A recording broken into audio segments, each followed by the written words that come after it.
Hello and welcome. तो आज हम पढ़ेंगे एनआईएस के 12th स्टैंडर्ड का हिंदी सब्जेक्ट 301। ठीक है, आज हम इसका प्रीवियस क्वेश्चन पेपर देखेंगे। तो मेक श्योर वीडियो को एंड तक देखो, हम इसमें क्वेश्चन पेपर को सॉल्व भी करेंगे। ठीक है, और इससे हम ये समझेंगे कि क्वेश्चन पेपर कैसा आता है। और बहुत बार एनआईएस क्वेश्चन को रिपीट करते हैं। मैंने बहुत सारे स्टूडेंट्स के क्वेश्चन पेपर देखे हैं, उसमें क्वेश्चन रिपीट होते हैं, बहुत बारी होते हैं। तो मेक श्योर आप इसको अच्छे से देख लो और समझ लो क्या क्या क्वेश्चन है, क्योंकि इसका कोई भी क्वेश्चन अभी जो अक्टूबर में एग्जाम है उसमें रिपीट हो सकता है। ठीक है, और आप अगर चैनल पे नहीं हो तो चैनल को सब्सक्राइब कर लो और चैनल से जुड़े रहो, क्योंकि आने वाली वीडियोस में बहुत ही अच्छी अच्छी वीडियोस लाने वाले हैं, जैसे कि question answers, important question answers हर सब्जेक्ट के। और हम और भी सब्जेक्ट्स पढ़ेंगे, जैसे Hindi, English, math, science, data entry, home science. तो आप चैनल को सब्सक्राइब कर लो। Let's get started. तो ये है हिंदी 301, ये एनआईएस 12th स्टैंडर्ड का है। ठीक है, तो यहाँ पे कुछ रूल्स दिखे हैं जो आपको फॉलो करने होते हैं एग्जाम देते हुए। ठीक है ना, ये 3 घंटे का पेपर होता है, जो टोटल 100 नंबर का होता है। इसमें आपको इस प्रश्न पत्र में 3 खंड है, जैसे कि खंड का, खंड खा और खंड गा। ठीक है, ऐसे पेपर आता है, आप इसको अच्छे से समझ लो कि तीन तीन ब्लॉक्स आते हैं ऐसे, खंड का, खा और गा, जिसमें से आपको का के सारे क्वेश्चन सॉल्व करने होते हैं, और जो खा होता है और गा होता है उसमें से आपको सिर्फ एक करना होता है। जैसे कि जो खंड खा और गा है उसमें से आपको कोई एक करना होगा। ठीक है, जो 85 मार्क्स का खंड का होता है और खंड गा और गा 15-15 नंबर का होता है। तो आप उन दोनों में से कोई एक करो। ठीक है, ऐसा नहीं आप दोनों कर लो। बहुत सारे स्टूडेंट्स कभी कभी ऐसा कर देते हैं कि कोई खंड गा का 2 क्वेश्चन कर दे, खंड खा के 2। ऐसे नहीं, आपको कोई एक ही करना है। ठीक है, या तो खा करो या तो गा करो। तो अभी हम पहले का वाला पढ़ लेते हैं। ठीक है, कि यहाँ पे हमें पहले काव्यांश सर्वप्रसंग व्याख्या आ गई है, 4 नंबर का है। इसमें आपको काव्यांश की सर्वप्रसंग व्याख्या करनी होती है। जैसे काव्यांश लिखा है, ठीक है, आज़ादी के नारे लगाने वालों को देखो, उनकी डोर भी उनके हाथों में नहीं है। जो कहते हैं कठपुतली के इस खेल में कठपुतली नहीं बनेंगे। अच्छा, ये कठपुतली वाला चैप्टर का आ गया है। ठीक है, हमें देख लिया, उस पर कठपुतली लिखा है, आप समझ सकते हो, आप समझोगे आपको अच्छे से आ जाएगा। इसमें हमें सर्वप्रथम व्याख्या करनी है। इसमें ये कठपुतली वाला चैप्टर है। ठीक है, इसमें कवि कह रहे हैं कि जो आज़ादी के नारे लगाते, जो बोलते हैं हम आज़ाद है, वो खुद ही एक्चुअली कठपुतली बने हुए होते हैं किसी की। उसी बारे में पूरा हम इसको भी आने वाली वीडियोज में करेंगे। अभी हम पहले क्वेश्चन पेपर पढ़ लेते हैं अच्छे से। ठीक है, ये एक और आ गया काव्य पंक्ति, इसका हमें काव्य सौंदर्य करना है। ठीक है, ऊपर वाले का हमें काव्य की प्रसंग व्याख्या करनी थी, पर इसमें हमें काव्य सौंदर्य करना है। कौन सा अलंकार का यूज हुआ है, किस भाषा में लिखा गया। ठीक है, हमें इसमें ये बताना है।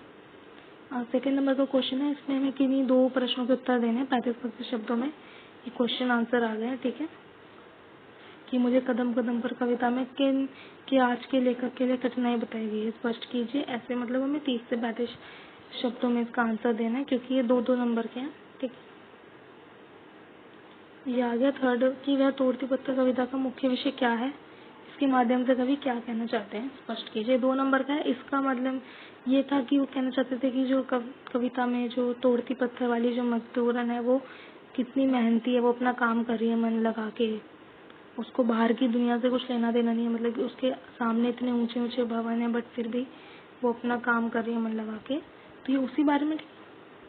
जैसे परशुराम के उपदेश कविता का मूल भाव क्या है, कृष्ण भक्ति कृष्ण भक्ति काव्य और प्रयोगवादी कविता की किन्हीं 2 विशेषताओं का वर्णन कीजिए। ठीक है, इसको हम आने वाली वीडियो पकड़ेंगे। अभी हम क्वेश्चन पेपर समझ लेते हैं अच्छे से। अब यहाँ निम्नलिखित काव्य पंक्तियों में से निहित रस का नाम बताइए। ठीक है, इसमें से निहित रस कौन सा हमें ये बताना है। इसमें हमें निहित अलंकार का नाम बताना है। ठीक है, इसमें हमें एक क्वेश्चन नंबर 6 है, इसमें हमें काव्यांश को पढ़कर उसके पूछे गए प्रश्न देने हैं। जैसे काव्यांश से पूरा हमने पढ़ लिया, ये इसमें से क्वेश्चन पूछे गए, इसका आंसर देना है। ठीक है, ये 7 नंबर का क्वेश्चन है, निम्नलिखित गद्यांश की सप्रसंग व्याख्या करनी है। इसमें हमें जैसे कि जो गद्यांश है इसकी हमें सप्रसंग व्याख्या करने की, गद्यांश में क्या कहा गया है। इसमें कुटजित सुंदर फूल बहुत बुरे तो नहीं है, जो कालिदास के काम आए हैं उसे ज्यादा इज्जत मिलनी चाहिए। ऐसे पूरा गद्यांश है, इसको पढ़ के इसकी व्याख्या करनी है। अब पठित पाठ के आधार पर जो मन्नू भंडारी अथवा मोहन राकेश की भाषा शैली की किन्हीं 2 विशेषताओं का प्रकाश। जो मन्नू भंडारी है, 2 कलाकार, जो एक चैप्टर है इसके अंदर, उसके राइटर है मन्नू भंडारी, उनके बारे में बात हो रही है। और मोहन राकेश, इन दोनों की जो भाषा शैली है उस पर हमें कोई 2 विशेषता बतानी है उनकी। ठीक है, 8 नंबर का क्वेश्चन है, निम्नलिखित में से किसी दो प्रश्न के उत्तर फिर से क्वेश्चन आंसर आ गया, इसमें 35 शब्दों के हमें क्वेश्चन आंसर देने हैं। ठीक है, आप इसको अच्छे से पढ़ लो क्योंकि बहुत बार ऐसा होता है कि रिपीट होते हैं, क्या पता है क्वेश्चन रिपीट हो जाए, तो इसे अच्छे से कर लो। आने वाली वीडियोज में इसे सॉल्व भी करेंगे। कोई क्वेश्चन हो तो आप मुझे कमेंट करके पूछ सकते हो। ठीक है, अब ये 12th क्वेश्चन है, निम्नलिखित प्रश्न के उत्तर दीजिए। इसमें आपको उत्तर देने की छोटी रानी ने बड़ी रानी को अपने षड्यंत्र में शामिल कैसे किया था, है ना। ये जो लास्ट जो हमारा जो बुक है, थर्ड वाली बुक है, उसके लास्ट में चैप्टर मिलेगा आपको। ये पूरा एक नॉवल है ना, उपन्यास है, तो ये उसी वही वाला ही छोटी रानी बड़ी रानी, उसमें उपन्यास है, विराटा की पद्मिनी, ये उसके आंसर क्वेश्चन है ना। ठीक है, ये क्वेश्चन 13 है कि इसमें हमें गद्यांश पढ़ के इसका आंसर देना है, पूरा गद्यांश है, ये आंसर क्वेश्चन लिखे इसके हमें आंसर देना है। ठीक है, ये 15 नंबर है, इसमें हमें भावफलन करना है, ये जो लिखा है नीचे इनका। ठीक है, और निम्नलिखित में से किसी एक विषय पर लगभग, इसमें हमें निबंध लिखना है किसी भी एक विषय पे 300 शब्दों में। ठीक है, जैसे समय का सदुपयोग, स्वच्छता अभियान, दूरदर्शन और मनोरंजन, ये सब में से हम यह आसानी से कर सकते हैं। बाकी हम आने वाली वीडियो में निबंध भी करेंगे। ठीक है, अपने क्षेत्र के बढ़ते अपराधों को जानकारी देते हुए इसमें आपको पत्र लिखना है। ठीक है, ये 17 नंबर का, इसमें आपको पत्र लिखना है। ये नीचे वाला आपको प्रतिवेदन की उपयोगिता बताने के लिए लेखन की प्रक्रिया पर प्रकाश डालिए। इसमें आपको कार्यालय पर टिप्पणी किसे कहते हैं ये बताना है, इसे लिखने का प्रयोजन स्पष्ट करना है। ठीक है, क्वेश्चन नंबर 20 है, गत वर्ष आज़ादी 11वीं परीक्षा में हिंदी का पेपर अच्छा नहीं हुआ था।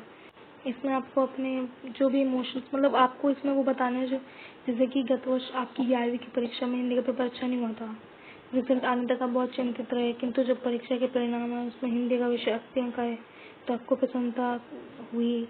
उस समय की अनुभूति को आपको 35 शब्दों में लिखना है कि आपको उस समय कैसा फील हुआ।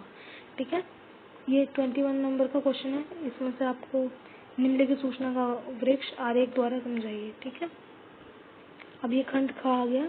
ठीक है ना, या तो हम ये वाला खंड ख करेंगे या फिर हम खंड ग करेंगे। ठीक है, इन दोनों में से हम कोई एक करेंगे। इसमें है टोटल 4 क्वेश्चन, इसमें भी 4 क्वेश्चन है। आपको जौन सा समझ में आया अच्छा लगे, जैसे कि सूचना प्रौद्योगिकी और हिंदी है, ये विज्ञान की भाषा और हिंदी है। ठीक है, आपको जो इजी लगे आप कर लेना अच्छे से पढ़ के, एंड या चैनल को सब्सक्राइब कर लेना, चैनल से जुड़े रहो। हम आने वाली वीडियोस में और भी अच्छे अच्छे टॉपिक्स को कवर करेंगे, एंड क्वेश्चन हम सॉल्व क्वेश्चन पेपर भी लाएंगे और सब्जेक्ट भी पढ़ेंगे इसके और भी जो हैं।